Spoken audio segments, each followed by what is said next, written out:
Assalamualaikum warahmatullahi wabarakatuh. Selamat datang kembali di channel Lintas Arwah. Klik subscribe dan aktifkan lonceng notifikasinya supaya kalian tidak ketinggalan kisah-kisah seram berikutnya.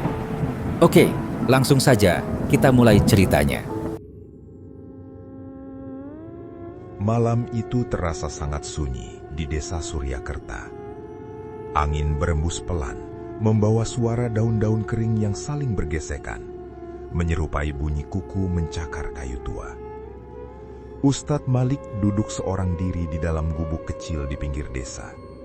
Cahaya lampu minyak yang redup menyorot wajahnya yang tampak lebih tua dari usia sebenarnya. Padahal umurnya baru menginjak 40 tahun. Sudah 10 tahun Malik mengasingkan diri di tempat itu, menjauh dari hiruk-pikuk kota.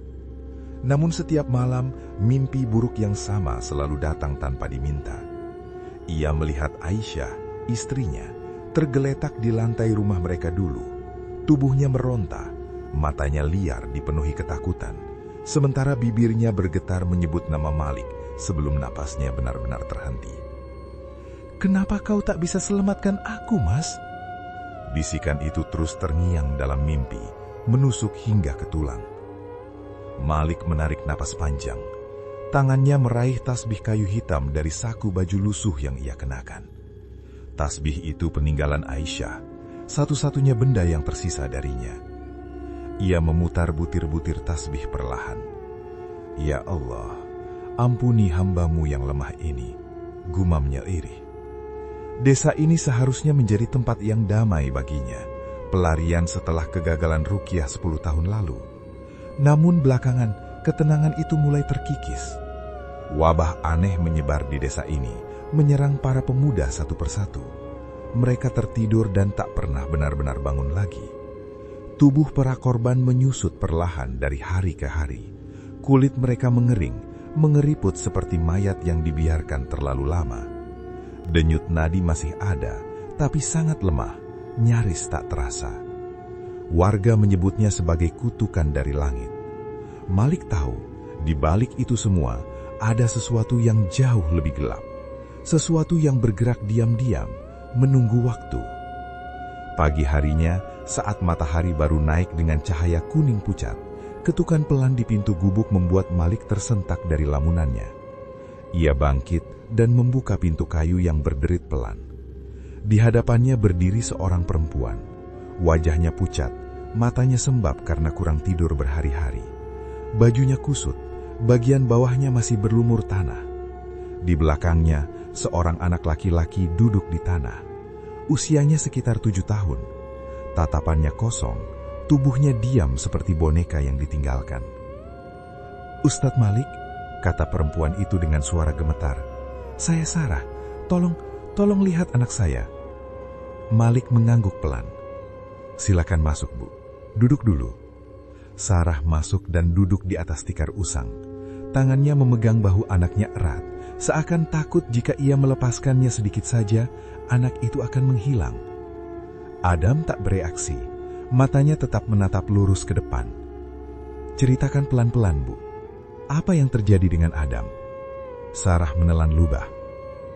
"2 hari lalu dia demam tinggi. Malamnya dia bangun dan mulai bicara aneh. Suaranya bergetar.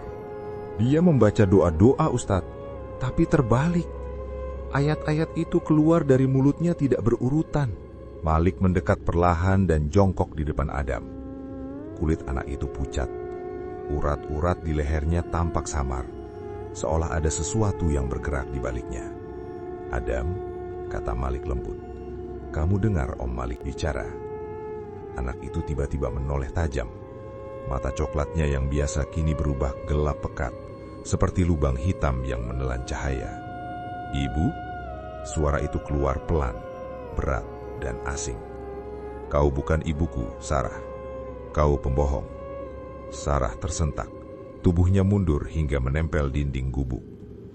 "Aku tahu rahasiamu, tentang bapak yang kau buang ke sungai saat dia mabuk, tentang dosa yang kau kubur dalam-dalam." Sarah menutup mulutnya, gemetar hebat. "Ustadz, saya tidak pernah cerita ke siapapun. Itu masa lalu saya."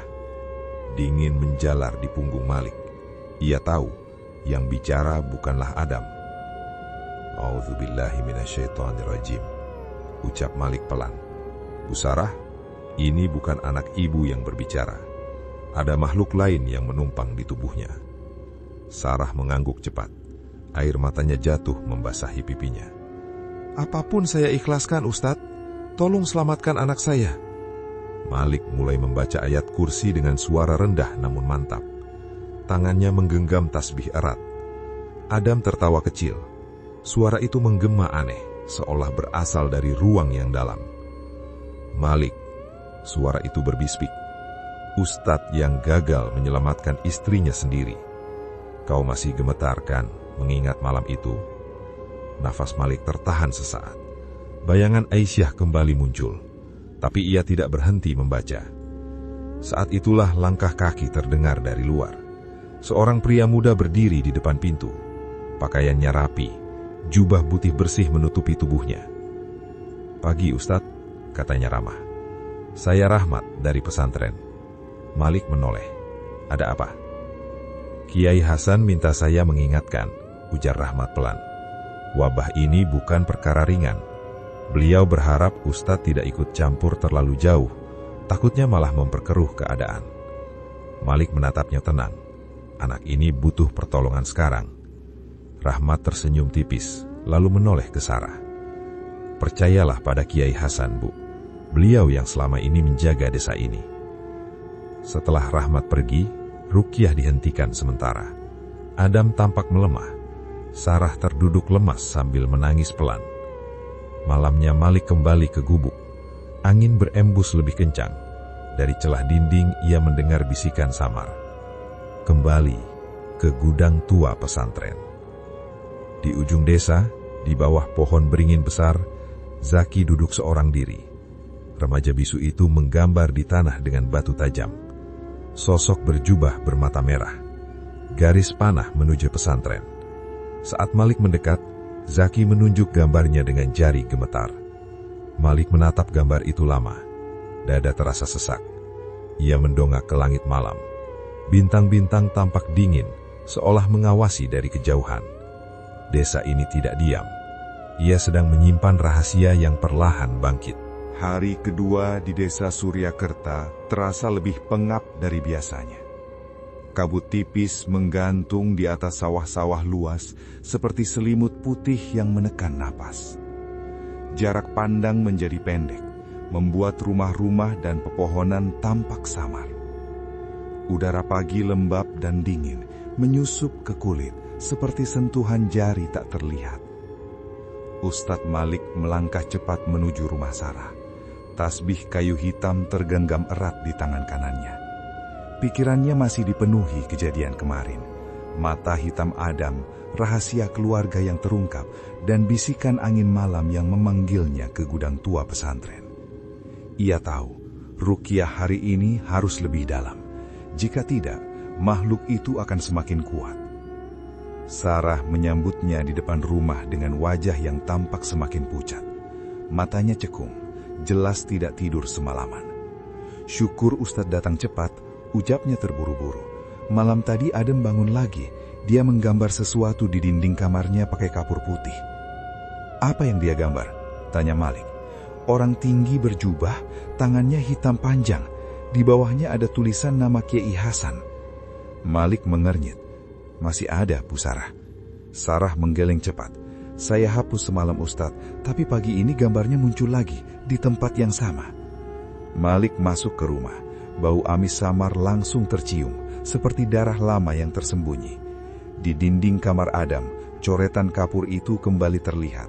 Sosok tinggi berjubah, dengan kepala menyerupai tanduk melengkung, matanya digambar merah menyala. Ini cara mereka menekan mental korban, kata Malik pelan. Makhluk itu suka meninggalkan simbol. Ia menoleh ke Sarah. Hari ini saya ruqyah lebih dalam. Kita pakai Al-Falaq dan An-Nas. Kalau ada daun bidara, siapkan juga. Sarah mengangguk cepat. Ada Ustadz, saya tanam di belakang rumah kemarin. Ia menunduk. Tolong selamatkan Adam, dia satu-satunya yang saya punya. Malik duduk bersila di hadapan Adam. Anak itu menatap kosong, tubuhnya diam. Namun begitu Malik mulai membaca surah Al-Falaq dengan suara mantap, tubuh Adam bergetar pelan. Sendi-sendinya berderak, suaranya seperti kayu kering yang ditekan paksa. Mata Adam kembali menghitam sepenuhnya. Suara itu keluar, berlapis. Ada nada anak kecil bercampur geraman berat dari dalam dada. "Malik, kau masih ingat malam itu kan?" Napas Malik tertahan. "Istrimu jerit namamu berkali-kali," lanjut suara itu. "Tapi kau cuma duduk membaca doa sambil tangan gemetar. Dia mati perlahan karena kau takut mati lebih dulu." Bayangan Aisyah kembali memenuhi kepala Malik. Namun ia memejamkan mata dan menguatkan suara. "Diam," katanya tegas. "Kau makhluk tercelah. Kau bukan Adam. Keluar dari tubuh anak ini." Tawa pelan bergema di ruangan, membuat dinding bergetar halus. "Kiai Hasan yang memanggilku ke desa ini. Dia memberi kami napas para pemuda yang tidur panjang. Napas mereka jadi umur panjang buat dia." Sarah menutup mulutnya, nyaris menjerit. "Tidak mungkin, Ustaz. Kiai Hasan orang baik. Jin ini bohong kan?" Malik menghentikan bacaan sejenak. Napasnya berat. "Bu Sarah," katanya pelan. "Saya juga menghormati Kiai Hasan seperti orang tua sendiri. Tapi ada yang tidak beres. Saya harus bicara langsung dengan beliau." Ruqyah dihentikan sementara. Adam terlihat lebih tenang. Sore harinya, Malik berjalan menuju pesantren. Cahaya matahari condong ke barat, berwarna jingga pucat. Tertahan kabut yang belum sepenuhnya hilang. Bangunan kayu pesantren berdiri sunyi. Pohon beringin besar di depannya menjulurkan akar-akar panjang seperti tangan raksasa. Kiai Hasan duduk di ruang tamu. Wajahnya tenang seperti biasa. Meski usianya telah lanjut, kulitnya masih tampak halus.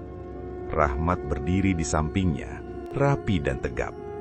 "Malik," sapa Kiai Hasan ramah. "Duduklah, mau minum apa?" "Terima kasih Kiai. Saya mau bertanya soal wabah dan Adam." Malik berbicara hati-hati. Saat Ruqyah, makhluk itu menyebut nama Kiai. Katanya Kiai terlibat. Kiai Hasan tersenyum kecil. "Jin memang pandai memfitnah. Jangan biarkan trauma masa lalu mengaburkan pikiranmu, Malik. Wabah ini ujian. Bersabar saja." Rahmat ikut bicara. "Warga mulai resah, Ustadz. Banyak yang bilang wabah makin parah sejak Ustadz datang. Lebih baik Ustadz tidak ikut campur terlalu jauh." Malik menggenggam tasbihnya.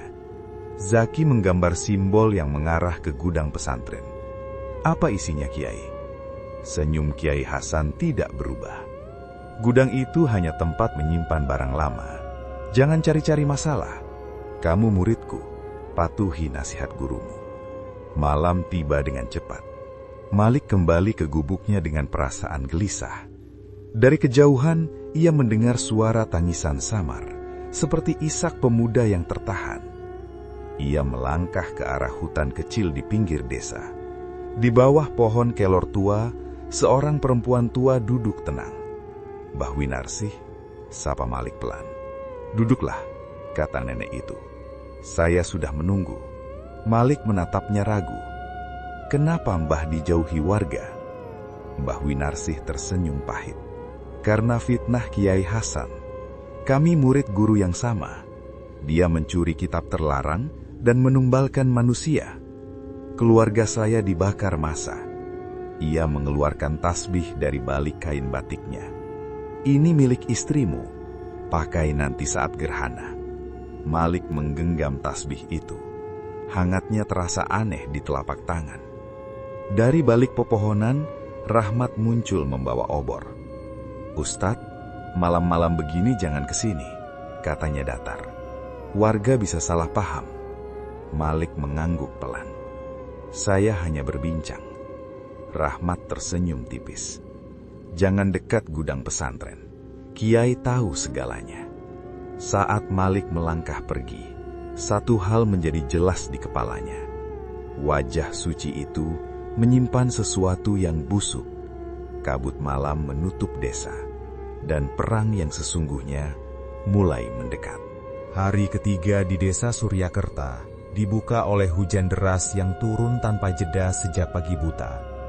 Air menggenang di jalan tanah merah, menjadikannya lumpur lengket yang seolah menarik kaki setiap orang yang melangkah. Udara terasa dingin, bercampur bau tanah basah yang menyengat, membuat desa itu tampak seperti sedang menangis pelan. Malik berjalan cepat menuju rumah Zaki di pinggir sawah.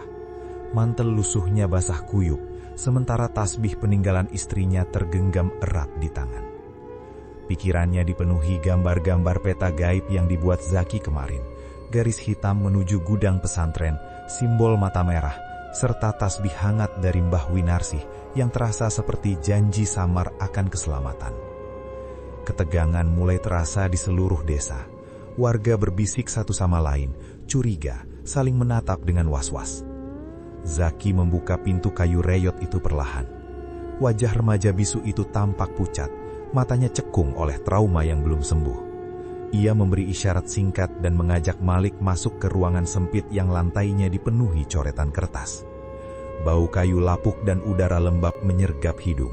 Dinding rumah penuh retakan, menyerupai urat-urat tua yang siap putus kapan saja. "Zaki," ujar Malik lembut sambil jongkok. "Gambar yang kamu buat kemarin, bisa kamu jelaskan lagi? Garis hitam ke gudang pesantren itu maksudnya apa?" Zaki mengangguk pelan. Ia mengambil batu tajam dan mulai menggambar di lantai tanah yang lembab. Peta desa Suryakerta muncul perlahan. Rumah-rumah pemuda yang terkena tidur panjang ditandai satu persatu, lalu dihubungkan garis hitam tebal menuju gudang pesantren. Di tengah gudang, ia menggambar simbol mata merah besar. Tak jauh dari situ, sosok Kiai Hasan berdiri dengan tangan memegang jantung anak-anak. Dengan jari gemetar, Zaki menulis di selembar kertas basah. "Kiai makan nafas kami satu persatu. Saya dikurung di bawah gudang 3 hari. Lidah saya diikat, saya tidak bisa bicara, hanya gambar." Tubuh Malik merinding. Ia memegang bahu Zaki dengan hati-hati. "Kamu bisa selamat bagaimana, nak? Mbah Winarsih yang menolongmu?" Zaki menulis lagi, lebih cepat. "Mbah selamatkan lewat terowongan dekat pohon bidara. Kiai takut sama Mbah, dia tahu soal kitab. Rahmat bantu Kiai, lihat tato mata merah di lengan dia." Pintu rumah tiba-tiba terbuka keras. Sarah masuk dalam keadaan basah puyup, nafasnya terengah. Rambutnya menempel di wajah yang penuh kepanikan. "Ustadz, Adam kabur pagi tadi. Dia lari ke masjid tua sambil bilang, 'Panggil Kiai.'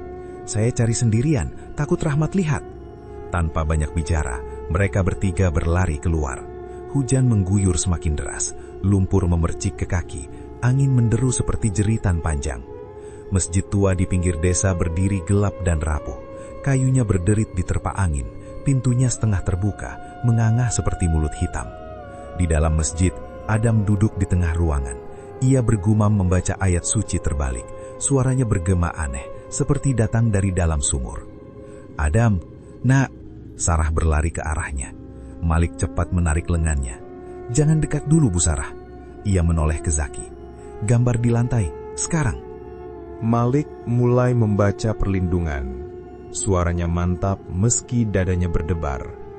Suara jin keluar dari mulut Adam, berat dan dalam. "Kau lihat peta bocah bisu itu benar, Malik. Kiai Hasan memberiku rumah. Dia janji umur panjang. Rahmat yang mengikat lidah Zaki." Adam meronta. Kukunya mencakar lantai kayu hingga berdarah. Suara gesekannya membuat telinga ngilu. Zaki menggambar cepat. Tato mata merah di lengan Rahmat, lalu ruang bawah gudang yang dipenuhi patung hitam. Rahmat muncul di pintu masjid. Obor di tangannya bergetar tertiup angin.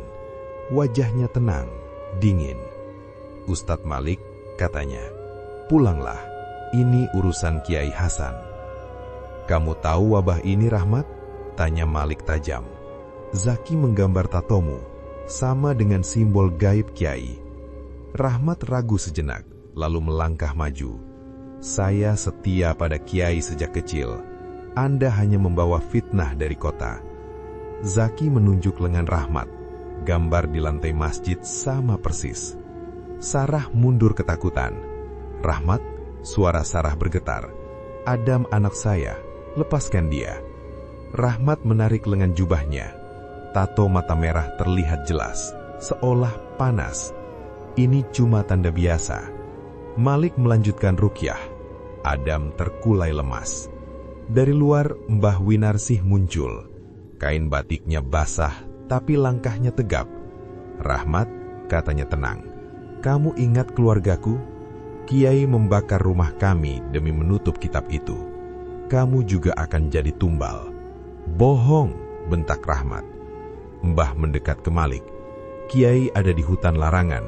Dia siapkan ritual. Adam akan dijadikan wadah." Mereka bergerak menuju hutan. Pohon-pohon tinggi menjulang seperti bayangan raksasa. Di bawah pohon kelor besar, Kiai Hasan dan Mbah Winarsih berdebat sengit. "Winarsih," suara Kiai dingin, "aku tetap dipuja. Kau hanya orang tua yang dibuang. Wajahmu tak menua, tapi jiwamu membusuk. Kau curi kitab guru kita." Malik melangkah keluar. "Kiai, benarkah ini?" Kiai terkejut. "Malik, pulanglah. Ini bukan urusanmu." Rahmat menarik Malik. "Ustadz, jangan dengar dia." Zaki menunjukkan peta. Warga mulai berdatangan. Obor menerangi wajah-wajah ragu.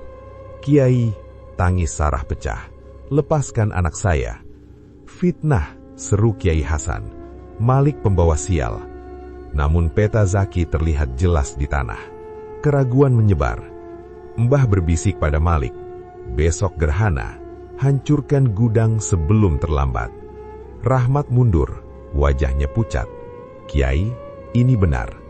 Kiai menatapnya dingin. "Diam." Hujan makin deras. Angin menderu bawa bisikan gaib samar dari dalam hutan. Datanglah wadah baru. Warga mulai terbelah. Sebagian menggenggam obor, berdiri membela Kiai. Sebagian lain terpaku, ragu, menatap peta yang digambar Zaki. Pengkhianatan Kiai perlahan terbuka lebar. Namun bahaya ritual gerhana esok hari masih mengintai, seperti bayangan hitam yang siap menelan segalanya.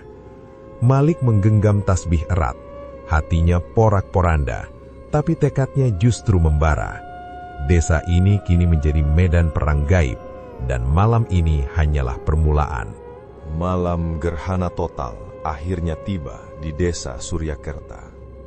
Langit berubah gelap seperti kain hitam pekat yang menutup dunia. Bulan purnama perlahan diselimuti bayangan merah. Cahayanya meredup dan menyusup lemah di sela awan tebal. Bayangan pohon-pohon bergoyang di tanah, menyerupai tangan raksasa yang meraih apa saja di bawahnya. Masjid tua di pinggir desa menjelma menjadi pusat ketegangan. Dinding kayunya yang lapuk berderit diterpa angin dingin dari hutan larangan. Bau karat menusuk hidung, seperti besi lama yang pernah tersentuh darah. Obor-obor di 4 sudut masjid bergetar hebat, nyala apinya pucat dan tak stabil. Di tengah ruangan, Adam terikat pada 4 tiang utama. Rantai besi berajah melilit tubuh kecilnya. Sarah berdiri di samping Malik. Tangannya gemetar memegang ujung jilbab yang basah oleh keringat dan hujan. Wajahnya dipenuhi takut, tapi sorot matanya keras menahan panik. "Ustadz," suara Sarah hampir tenggelam oleh angin. "Yakin kita lakukan ini malam gerhana? Kata orang, jin paling kuat saat bulan tertutup begini. Adam, aman kan?" Malik menggenggam tasbih kayu hitam pemberian Mbah Winarsih. Kehangatannya merambat ke telapak tangan. "Yang paling kuat itu ikhlas, Bu Sarah," jawabnya pelan.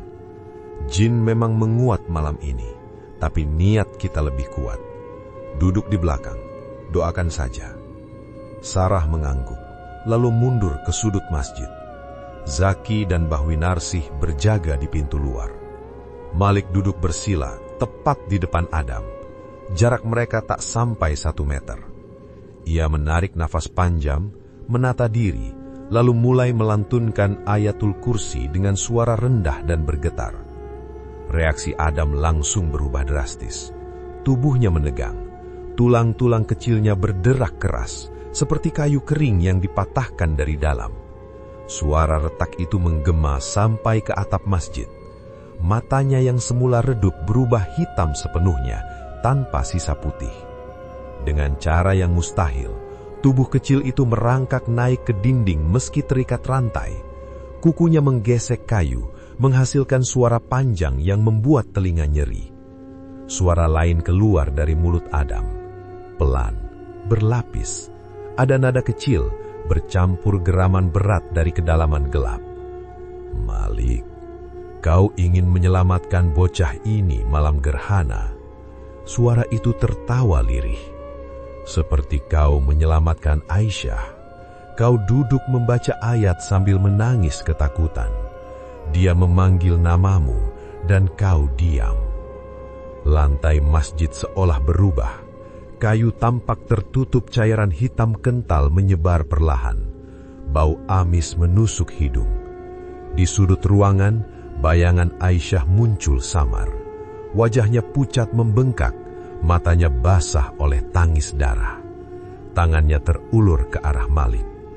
Malik menutup mata sesaat. Rahangnya mengeras. Tipu dayamu sia-sia, ucapnya tegas. Kau hanya bayangan palsu. A'udzu billahi minasyaitonir rajim. Suaranya naik. Bacaan berubah menjadi qiraah yang kuat. Setiap ayat terasa menghantam udara.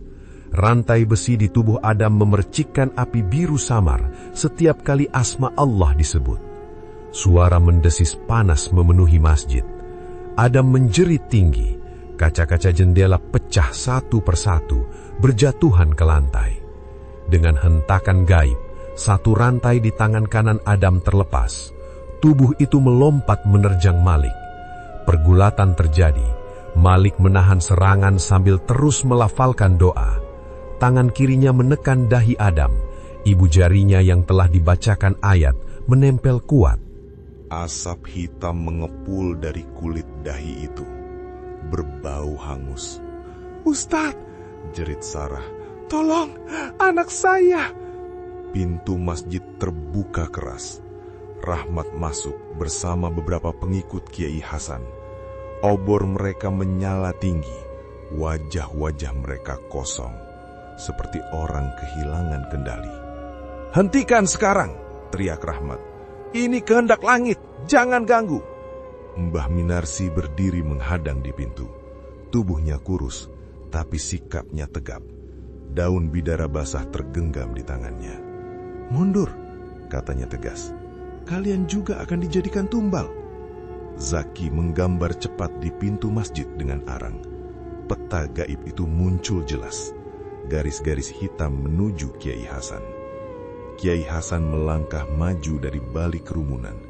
Jubah putihnya berkibar. Wajahnya tetap tampak muda, tapi sorot matanya merah samar. "Malik," katanya dingin, "hentikan ini. Adam adalah wadah baru. Tanpa ritual, wabah akan menelan desa." "Kiai," napas Malik tersengal. "Kenapa sampai sejauh ini? Lepaskan anak ini." "Umur saya hampir habis," jawab Kiai datar. "Napas pemuda memberi saya hidup. Kitab itu menjanjikan. Kau bisa ikut, Malik." Zaki menunjuk tato mata merah di lengan Rahmat. Keraguan menyebar di antara pengikut. Sarah melangkah maju sambil menangis. "Adam anak saya, lepaskan dia." Tawa jin kembali terdengar. "Kiai lebih kuat dari ayatmu." Malik melilitkan tasbih di tangannya. Dengan lembut taki mantap, ia memegang leher Adam. "Bukan aku yang menghukummu," katanya lantang, "tapi penciptamu." Ia membacakan Al-Falaq dan An-Nas. Suara ayat memenuhi masjid, seperti gelombang. Bayangan hitam besar muncul dari punggung Adam, berbentuk asap menyerupai manusia raksasa. Tangan cakar itu meraih dada Malik. Tasbih memancarkan cahaya keemasan samar. Bayangan itu mendesis, mundur terbakar. Pengikut Kiai menyerbu. Mbah Winarsih menaburkan daun bidara. Asap putih mengepul, membuat mereka terbatuk dan mundur. Rahmat berdiri gemetar. "Kiai, saya juga tumbal. Diam, bentak Kiai Hasan. Bunuh mereka. Rahmat mundur saat melihat gambar Zaki, daftar nama, termasuk namanya sendiri. Allahu Akbar, teriak Malik. Telapak tangannya menghantam dada Adam. Gelombang tak terlihat menyebar. Semua obor padam. Masjid tenggelam dalam gelap. Hanya cahaya tasbih yang tersisa. Hening. Tubuh Adam terkulai lemas. Asap hitam terakhir menguap dan menghilang. Malik jatuh terduduk. Napasnya tersengal. Tangannya gemetar. Terasa perih. Mata Adam terbuka. Coklatnya kembali jernih. Sarah memeluk anaknya sambil menangis. Adam, ibu di sini. Dari luar, tawa Kiai Hasan terdengar menjauh. Belum selesai, Malik. Ruang bawah gudang menunggumu. Mbah Winarsih batu pelan. Darah menodai bibirnya. Iblis mundur sementara, tapi Kiai belum. Rahmat berlutut, suaranya pecah. Saya salah. Gerhana belum berlalu. Dari hutan, bisikan samar kembali terdengar. Datanglah ke bawah. Desa ini belum selamat, dan malam itu hanyalah awal dari kehancuran yang lebih besar. Pagi setelah malam gerhana total menyelimuti desa Suryakerta dengan hening yang terasa menekan, seperti nafas yang tertahan terlalu lama. Langit masih diselimuti awan kelabu. Sisa bayangan merah bulan meninggalkan noda gelap di udara, membuat matahari pagi tampak pucat dan jauh. Udara dingin meresap hingga ke tulang, bercampur bau gosong samar dari arah masjid tua. Angin berhembus pelan, membawa bisikan tipis dari gudang pesantren, seperti jeritan terakhir yang tercekik. Malik bangkit perlahan dari lantai masjid. Tubuhnya pegal dan berat. Tangan kanannya masih perih akibat luka bakar spiritual dari tasbih. Namun matanya jernih, hatinya mantap. Adam telah sadar sepenuhnya dalam pelukan Sarah. Wajah anak itu kembali polos meski tubuhnya masih lemah. Di ambang pintu masjid, Mbah Winarsih berdiri dengan napas tersengal. Zaki berada di sisinya, menggambar peta terakhir di lantai. Ruang bawah gudang pesantren, simbol patung hitam, dan deretan nama pemuda, termasuk nama Rahmat. Kiai Hasan memang melarikan diri malam tadi, tetapi ritualnya belum sepenuhnya berakhir. Ustadz, suara Sarah pelan namun gemetar. Adam sudah bisa bicara sedikit, tapi Kiai, dia kabur ke gudang. Beberapa pemuda mulai terbangun dari tidur panjang, tapi tubuh mereka lemah sekali. Malik berdiri tegak meski kakinya masih gemetar. Bu Sarah, bawa Adam pulang. Jaga dia baik-baik. Ia menoleh ke Mbah Winarsih dan Zaki. Kita ke gudang sekarang. Rahmat yang pegang kunci pintu bawah. Dari bayangan luar masjid, Rahmat muncul. Wajahnya pucat. Tato di lengannya hampir sepenuhnya pudar. Jubahnya robek dan basah. Ustadz, saya ikut, katanya lirih. Tadi malam Kiai bilang saya tumpal berikutnya. Saya bisa buka pintu gudang. Maafkan saya. Zaki mengangguk lalu menggambar pisau di tangan Rahmat, isyarat untuk menghancurkan patung. Mbah Winarsih memegang lengan Malik.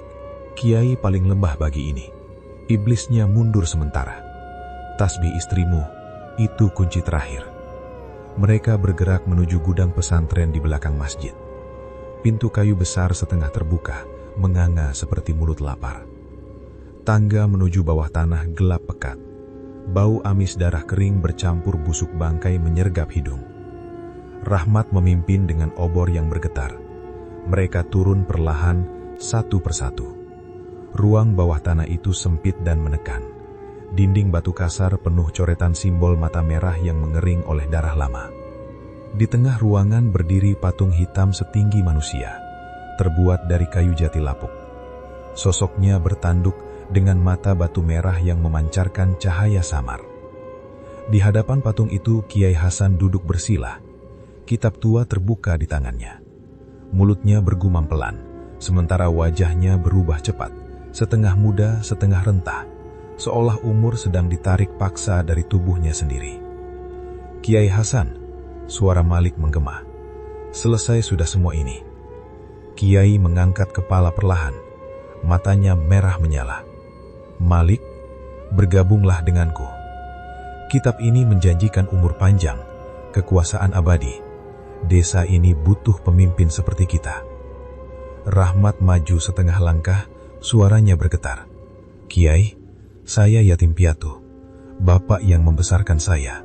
Tapi kenapa nama saya ada di daftar tumba? Kiai tertawa pelan, dingin. Kau setia, Rahmat. Tapi umurmu pinjaman terakhir. Iblis lapar. Bocah itu gagal. Sekarang giliranmu. Rahmat mundur dengan mata basah. Jadi, semua ini kebohongan? Zaki menggambar cepat di lantai. Patung hancur, Kiai runtuh. Mbah Winarsih melangkah maju sambil menaburkan daun bidara ke arah patung. Hasan, katanya tegas. Keluargaku tumbal pertamamu. Sekarang kau bayar sendiri. Kiai berdiri. Mantranya meninggi. Mata patung bersinar terang. Dari tanah, bayangan hitam pekat muncul, membentuk sosok raksasa bercakar. Winarsih mati duluan. Kau juga akan gagal lagi, Malik. Malik mulai membaca ayat dengan suara penuh tenaga. Ayatul Kursi menggema, namun tarikan gaib menyeretnya ke arah patung.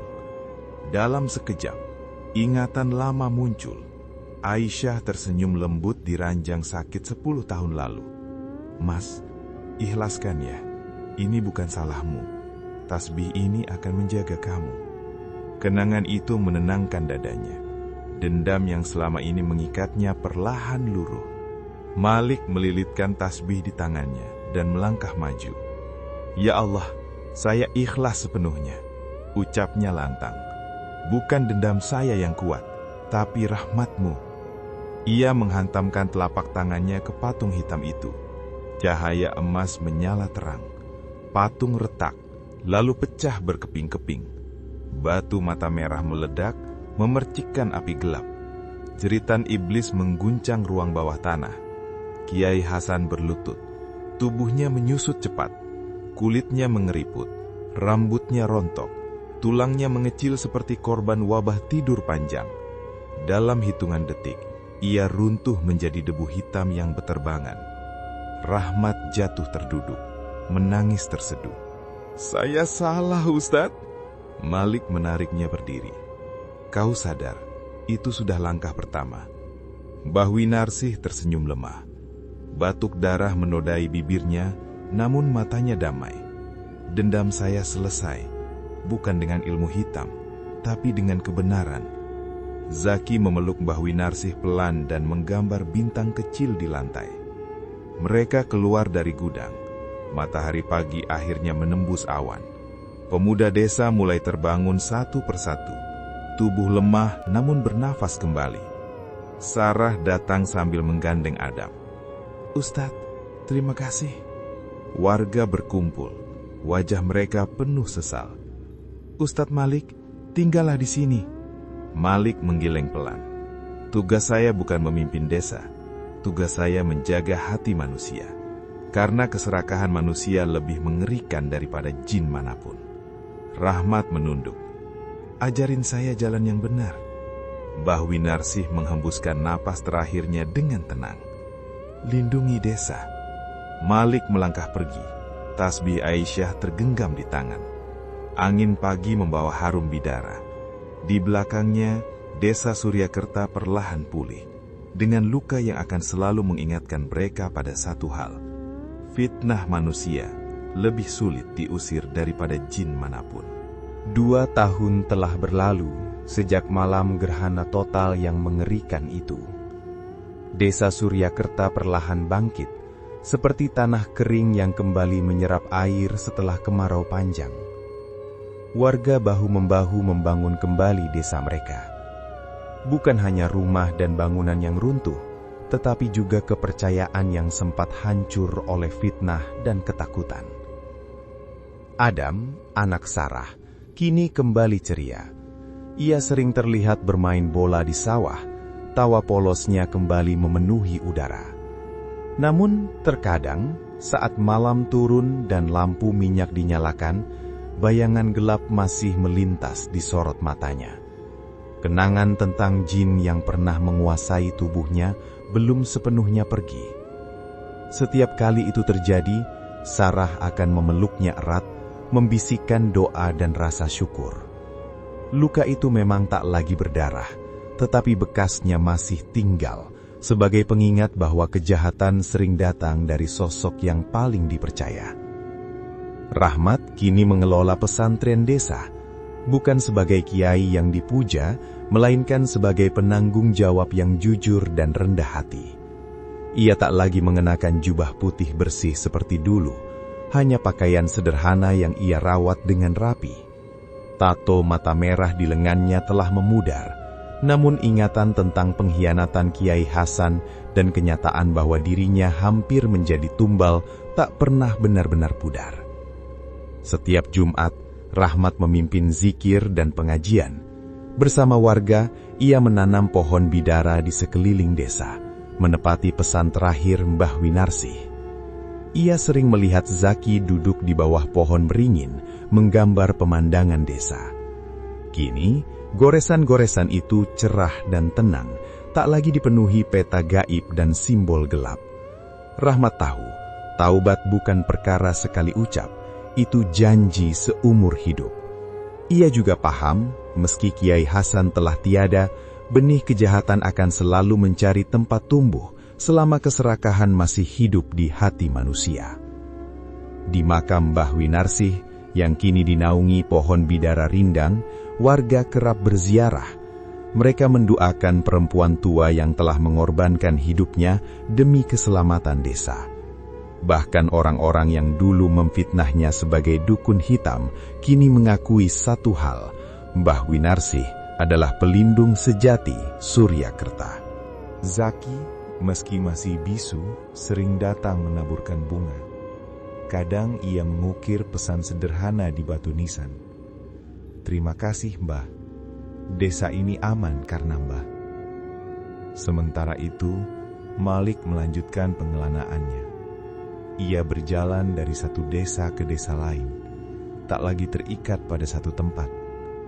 Ia tak lagi mencari ketenangan untuk menutup luka masa lalu, melainkan menemukan kedamaian dalam membantu orang lain.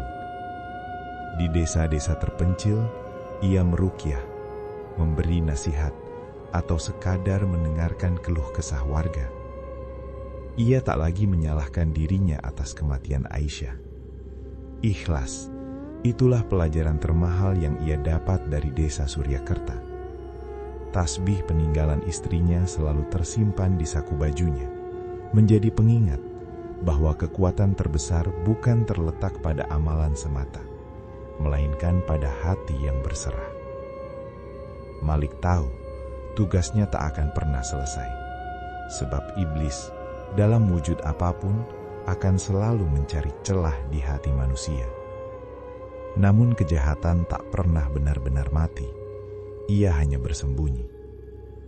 Jauh dari Suryakerta, di sebuah kota pelabuhan yang ramai, berdiri sebuah gudang tua yang nyaris terlupakan di balik tumpukan kontainer. Di tempat itu, sekelompok pencari barang bekas menemukan sebuah kitab kuno yang sebagian angus terbakar. Mereka menganggapnya tak lebih dari kertas tua. Namun seorang pria tua dengan sorot mata tajam langsung mengenali simbol mata merah samar di sampulnya. Ia seorang kolektor barang antik dengan ketertarikan gelap pada dunia mistik. Malam itu, di dalam gudang yang pengap dan gelap, pria tua itu membuka kitab tersebut. Simbol mata merah di sampulnya menyala redup. Bibirnya bergerak, melafalkan mantra-mantra kuno yang telah rusak oleh waktu. Udara di sekelilingnya mendadak dingin, bau karat dan anyir darah samar memenuhi ruangan. Sudah lama sekali, bisik suara berat dari sudut tergelap gudang. Kau memanggilku lagi, wahai manusia. Kekuatan, umur panjang, semua bisa kau miliki. Pria tua itu tersenyum tipis. Di matanya, keserakahan yang sama, yang dulu menguasai hati Kiai Hasan kembali hidup. Ia telah mendengar desas-desus tentang wabah aneh di desa-desa terpencil, tentang pemuda yang tertidur dan tak bangun. Ia tahu persis dari mana semua itu berasal, dan ia menginginkannya. Di kejauhan, di atas menara jam tua di tengah kota yang tak pernah tidur, seekor burung gagak bertengger diam. Matanya merah menyala menatap langit kelabu. Angin malam berhembus, membawa bisikan yang nyaris tak terdengar. Datanglah, wadah baru, darah yang lebih segar. Siklus itu pun dimulai kembali, di tempat yang berbeda, dengan wajah yang berbeda, namun dengan keserakahan manusia yang sama. Tabir fitnah tak pernah benar-benar tertutup rapat. Dan itulah kisah horor malam ini. Percaya atau tidak, semua kembali pada diri kita masing-masing. Sampai jumpa di cerita horor berikutnya.